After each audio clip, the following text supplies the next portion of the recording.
পুরুষেরা নিজেদেরকে শক্তিশালী মনে করে, অন্তত সংসারে, সমাজে, সব জায়গায় তারা মনে করে তারা দৈহিকভাবে এবং মস্তিষ্কের দিক থেকে, মানে ব্রেনের দিক থেকে অনেক শক্তিশালী। কথাটা সত্যি নয়। পুরুষদের হাজারো রকমের দৈহিক সমস্যা, মানসিক তো বটেই। সেইখানে একটি কথা আমরা আজকে বলছি, যেটা কবিও বলেছে, যে এক ইংরেজ কবি খুব আক্ষেপ করে বলেছে যে, ঈশ্বর তুমি আমাকে আর যে রাস্তা দিয়েই নাও না কেন, অন্তত প্রস্রাবের রাস্তা দিয়ে নিও না। কিন্তু নিদারুণ হলো সত্য, নির্মম হলো সত্য যে আমাদের প্রিয় কবিগুরু রবি ঠাকুরও এই প্রস্রাবের যন্ত্রণা, প্রস্রাবের পথে প্রতিবন্ধকতার কারণে বেশ শেষ বয়সে অসুস্থ ছিলেন এবং পরের দিকে তিনি এই ইহধাম ত্যাগ করে গেছেন। সেটা হলো প্রস্টেট বৃদ্ধিজনিত সমস্যা। একজন পুরুষের 50 বছর পেরোলেই শতকরা 60 জন পুরুষের এই সমস্যাগুলি দেখা দেয়। কি কি সমস্যা হতে পারে? ধরেন আপনার ঘন ঘন প্রস্রাব হচ্ছে দিনে অথবা রাত্রে। হ্যাঁ, আপনি দুশ্চিন্তায় থাকলে বা অতিরিক্ত পানি পান করলে বা চা, অনেকে হয়তো হট ড্রিঙ্কস বা মদও পান করেন, তাদের ঘন ঘন প্রস্রাব হতে পারে। কিন্তু এসব ছাড়াও আপনি যদি ঘন ঘন প্রস্রাব ত্যাগ করেন দিনের বেলায়, বিশেষ করে রাত্রির বেলায়, যদি রাত্রে ঘুমিয়ে যাওয়ার পরে আপনাকে বারবার উঠে যেতে, অন্তত 3-4 বার যদি উঠে যেতে হয়, বুঝতেই হবে যে প্রস্টেটটা বড় হয়েছে। এরপরে আসছে যে আপনি প্রস্রাব বারবার ত্যাগ করতে যাচ্ছেন, মূত্র ত্যাগ করতে যাচ্ছেন ওয়াশরুমে, কিন্তু যাওয়ার পরে আপনার শুরু হতে দেরি হচ্ছে। ডাক্তাররা বলবে যে এটা দ্বিধান্বিত প্রস্রাব শুরু বা হেজিটেন্সি। এই মানে শুরু হতে গড়িমসি হওয়া, যে আপনি একটু এপাশ ওপাশ করে বসছেন, তারপরে শুরু হচ্ছে। এটা প্রত্যেকটা প্রস্টেট গ্রন্থি বৃদ্ধিজনিত সমস্যা হলেই এই সমস্যা দিয়ে শুরু হয়, যে প্রস্রাব শুরু হতে দেরি হয়। তারপরে প্রস্রাব শুরু হলো, ভালোই প্রস্রাব হচ্ছে, মাঝপথে আবার থেমে গেল, থেমে গিয়ে আবার নতুন করে শুরু হলো। ডাক্তাররা বলবেন ইন্টারমিটেন্সি। ঠিক সিনেমা হলে যেরকম মাঝখানে বিরতি দিয়ে আবার নতুন করে সিনেমা দেখানো শুরু করে, সেই রকম। আর সবশেষে আপনি শেষ করে বেরিয়ে আসতেই পারছেন না, আপনার মনে হচ্ছে যে আরও বোধহয় প্রস্রাব থেকে গেল, আমার ক্লিয়ার হলো না প্রস্রাব। এবং এমনও হতে পারে যে আপনাকে শেষের দিকে প্রস্রাব চাপ দিয়ে পেটে প্রেসার দিয়ে বা কোঁত দিয়ে ক্লিয়ার করতে হচ্ছে, এবং ফোটায় ফোটায় পড়তেই আছে, অনেক দীর্ঘক্ষণ ধরে ফোটায় ফোটায় পড়তেই আছে প্রস্রাব, এমনও হতে পারে। তো এই সবগুলো হলো সিমটমস বা রোগের উপসর্গ। উপসর্গ যাই হোক না কেন, ডাক্তারের কাছে আপনাকে যেতে হবে। গেলে ডাক্তার সাহেব আপনার কাছ থেকে আরো নিবিড়ভাবে সবকিছু শুনবেন। শোনার পরে, কারণ আমরা বলেছি যে দুশ্চিন্তা, এমনকি মানসিক অস্থিরতা, এমন কিছু কিছু ঔষধ, আর চা, কফি, কোল্ড ড্রিঙ্কস, এমনকি হট ড্রিঙ্কস, এসবের কারণেও আপনার, এমনকি যারা অতিরিক্ত পানি পান করেন তাদেরও এই ঘন ঘন প্রস্রাব ত্যাগের অভ্যাস হতে পারে। কিন্তু এই শেষের দিকের যে সিমটমসটা বললাম, যে প্রস্রাব শেষ হওয়ার পরে মনে হলো যে ক্লিয়ার হলো না, এটা একমাত্র প্রস্টেট বৃদ্ধিজনিত, মানে প্রস্রাবের পথে বাধা থাকলে কেবলমাত্র হবে। তাছাড়া দুশ্চিন্তার কারণে এরকম মনে হবে না। দুশ্চিন্তার কারণে আপনাকে বারবার প্রস্রাব ত্যাগ করতে হতে পারে, এমনকি প্রস্রাবের পথে জ্বালা যন্ত্রণাও হতে পারে, তলপেটেও জ্বালা যন্ত্রণা হতে পারে। কিন্তু একমাত্র প্রস্টেট গ্রন্থি যদি বড় হয়, অনেকে এসে দাবি করেন যে স্যার এই গ্রন্থিটাকে ছোট করে দেয়া যায় না।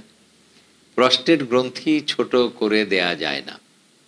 ছোট করে দিলে আপনার অনেক, যখন কৈশোর থেকে বড় হচ্ছেন, তখন যদি আপনার বিরুদ্ধের ওষুধটা অ্যান্টি অ্যান্ড্রোজেন দেয়া যায়, তো সেটা কোনো পুরুষ নিশ্চয়ই পছন্দ করবে না, যে তার দেহ পুরুষালী না হয়ে মেয়েলি হয়ে যাক, এটা পছন্দ করবে না। সুতরাং আমরা বৃদ্ধির কথা ভাবছি না, আমরা ভাবছি ও যদি সিমটমস দেয়, প্রস্টেট বড় হয়ে যদি সিমটমস দেয়, আপনার উপসর্গ তৈরি করে, আপনার জীবনযাপনে বাধা তৈরি করে, যেটাকে আমরা বলি বদারসাম স্কোর, মানে আপনি যে লাইফস্টাইল লিড করছেন, আপনি যে জীবনযাপন করছেন, যে আপনি বাসে চড়ে কোথাও যাচ্ছেন, বারবার প্রস্রাব ত্যাগের কারণে আপনি বাসে চড়তে পারছেন না। আপনি ক্লাস নিতে যাচ্ছেন, ক্লাসের শিক্ষক, আপনি ক্লাস নিতে গিয়ে বিব্রত হচ্ছেন। অথবা কোনো পরীক্ষার্থী, অথবা ব্যবসা-বাণিজ্যে যদি কেউ দোকান চালাচ্ছে, বারবার তাকে যদি প্রস্রাবখানা যেতে হয় তাহলে মহা বিড়ম্বনায় পড়ে। তো এইটা সিম্পটমস যাই হোক না কেন, ডাক্তার সাহেব আপনার এই সিম্পটমসগুলি শুনে আপনাকে নাম্বারিং দিবে। মানে আপনার পরীক্ষায় যেরকম আপনাকে নাম্বার দেয় মাস্টারেরা, সেইভাবে নাম্বারিং করবে। সেটাকে আমরা বলি ইন্টারন্যাশনাল প্রস্টেট সিম্পটম স্কোর। এই ইন্টারন্যাশনাল প্রস্টেট সিম্পটম স্কোর করে আপনি যদি ৮ এর নিচে নাম্বার পেয়ে যান, মানে আপনি মোট কথা ফেল করেন, তাহলে কোনো চিকিৎসায় লাগবে না। ডাক্তার সাহেব উপদেশ দিবেন যে আপনি জীবনযাত্রার স্টাইলটা একটু পরিবর্তন করেন, তাহলেই আপনি সুস্থ থাকতে পারবেন। আপনি যদি ৮ এর থেকে ২০ র মধ্যে নাম্বার পান, মানে ৮ থেকে ১৯, তাহলে আপনাকে হয়তো কিছু ঔষধপত্র দেয়া হবে। সেই সব ওষুধপত্র সুলভে আমাদের দেশের সব জায়গায়, উপজেলায়, গ্রামে সব জায়গায় পাওয়া যায়। সেগুলি হচ্ছে ট্যামসুলোসিন, সিলোডসিন, আলফুজাসিন, এরকম যেই ওষুধগুলি প্রচুর আছে, যেটা দিনে একবেলা খেলেই যথেষ্ট। তারপরে যদি আপনি নাম্বার পেয়ে যান ২০ থেকে ৩৫ এর মধ্যে, তাহলে এটাকে আমরা বলব সিভিয়ার বা অতিরিক্ত সিম্পটমস বা বাড়াবাড়ি রকমের সিম্পটমস। তখন আপনাকে ডাক্তার সাহেব কখনো ওষুধ দেবে, অথবা যদি বেশি বাড়াবাড়ি রকমের হয় তাহলে অপারেশন করবে। অপারেশন করার আগে ক্লিয়ার কাট কিছু ইন্ডিকেশনস বা নির্দেশনা আছে। সেটা হলো এই আইপিএসএস স্কোর যদি বেশি হয়, অতিরিক্ত মাত্রায় হয়, যদি আপনার প্রস্রাব অনেক বেশি জমা থাকে, ধরুন ২০০-২৫০ ml পেশাব করা শেষে জমা থাকে, আপনার যদি প্রস্রাবে জমা থাকার কারণে প্রস্রাবের পথে প্রদাহ তৈরি হয়, বারবার ইনফেকশন হয়, অথবা প্রস্রাব দিয়ে রক্ত ঝরতে থাকে, অথবা প্রস্রাবের থলির মধ্যে পাথর তৈরি হয়, অথবা শেষমেশ যদি প্রস্রাব হঠাৎ করে আটকে যায়, এবং এই একবার আটকে যায় না, একবার আটকে গেল, ডাক্তার সাহেব চিকিৎসা করলো, ক্যাথেটার দিল, ক্যাথেটার করলো, ভালোই পেশাব করলেন কয়েকদিন, ১ মাস ২ মাস, তারপরে আবার আটকে গেল। এরকম যদি ২-১ বার রিপিটেডলি আপনার আটকে যেতে থাকে, তাহলে অবশ্যই অপারেশনের সিদ্ধান্তটা মেনে নেবেন। আর অপারেশন মানে ভয়ঙ্কর কিছু না, বা ভীতিও কিছু না, আপনাকে অজ্ঞানও হতে হবে না, আপনার পেটও কাটা লাগবে না। আপনার কোমরের পেছনে অত্যন্ত সুদক্ষ একজন অবেদনবিদ, অ্যানেস্থেসিওলজিস্ট, সূক্ষ্ম সুই দিয়ে একটা ইঞ্জেকশন, ছোট্ট ইঞ্জেকশন দিয়ে দেবে, আপনার স্থানীয়ভাবে জায়গাটা অবশ হয়ে যাবে। তখন ইউরোলজিস্ট প্রস্রাবের রাস্তা দিয়ে আপনার প্রস্টেট গ্রন্থিটাকে নারকেল যেভাবে মেয়েরা করে, বা মাখন যেভাবে স্কুপ করে উঠিয়ে নিয়ে আসে, এইভাবে উঠিয়ে নিয়ে আসবে।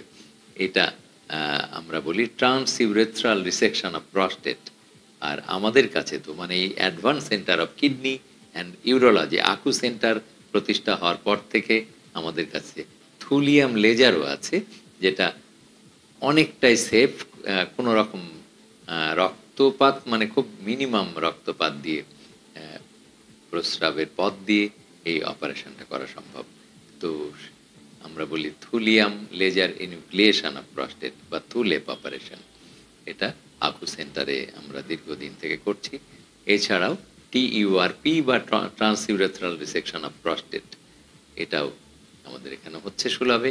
সুতরাং বাংলাদেশের আমার মনে হয় যে প্রত্যেকটা জেলা সদরেই এখন ইউরোলজিস্ট, আমাদের যেসব সহকর্মীরা আছে তারা খুব সুন্দরভাবে এবং এটাকে বলা যায় যে সেফলি, মানে নিরাপদভাবে তারা অপারেশনটা করতে পারছে, এবং সব রোগী ভালো থাকে। অপারেশনের পরে মাত্র ১ মাস বা ১.৫ মাস পর্যন্ত আপনার একটু সমস্যা হবে। একটা স্টাইল থেকে, মানে একটা জীবনযাপন পদ্ধতি থেকে যখন আপনি পরিবর্তন করেন, যেমন ধরেন আপনি নতুন একটি লুঙ্গি কিনে পরা শুরু করলেন, দেখবেন যে কয়েকদিন অন্তত দিন ৭ আপনার পায়ের সাথে খসখস করে বাঁধবে, গায়ের সাথে মনে হবে যেন কোথাও একটু চাপ চাপ লাগছে।